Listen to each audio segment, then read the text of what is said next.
দুই টেস্টের এক অ্যাপিটাইজার দিয়ে শুরু, এরপরই যেন আসছে ক্রিকেটের এক বিশাল ফেস্ট। সিলেট চট্টগ্রামে জিম্বাবুয়ের বিপক্ষে সিরিজ দিয়ে শুরু হচ্ছে বাংলাদেশের ক্রিকেটের ননস্টপ মিশন, যেখানে খেলার মাঝে নেই সামান্য বিরতিও। মাঠে গড়াচ্ছে ম্যাচের পর ম্যাচ। জেনে নেওয়া যাক সামনে কেমন যাচ্ছে বাংলাদেশের ক্রিকেট সূচি।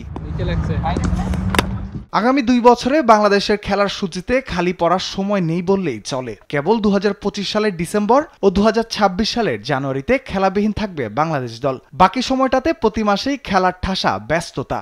এই সময়ে দলটি খেলবে 16টি দ্বিপাক্ষীয় সিরিজ, যার মধ্যে রয়েছে 18টি টেস্ট, 32টি ওয়ানডে ও 32টি টি-20। এই ব্যস্ত সূচির মধ্যেই রয়েছে 2025 এশিয়া টি-20 কাপ, আর 2026-এর মার্চ ফেব্রুয়ারি পর্যন্ত হবে টি-20 বিশ্বকাপ। অর্থাৎ সামনে যেটুকু সময় পাওয়া যাচ্ছে সবই প্রস্তুতির জন্য। বিসিবিও তাই বেশি গুরুত্ব দিচ্ছে 20 ওভারের ফরম্যাটে।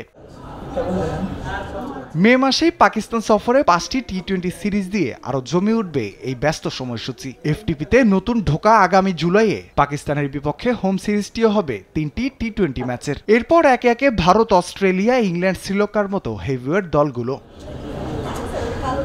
এই ব্যস্ত সূচিতে খেলোয়াড়দের ফিট রাখাই হবে সবচেয়ে বড় চ্যালেঞ্জ। বিসিবি বলছে রোটেশন পলিসি হবে সমাধান, পাশাপাশি বাড়ানো হবে এ দল আর হাই পারফরম্যান্স দলের কার্যক্রম, যাতে তৈরি থাকে ব্যাকআপ স্কোয়াড। কঠিন এই মিশনে বাংলাদেশ দলকে নেতৃত্ব দেবেন প্রধান কোচ ফিল সিমন্স। তার অধীনেই দল পার করবে 2027 সালের বিশ্বকাপ পরবর্তী সময়। রাফিউল ইসলাম রাতুল, স্পোর্টস ডেস্ক, দেশ টিভি।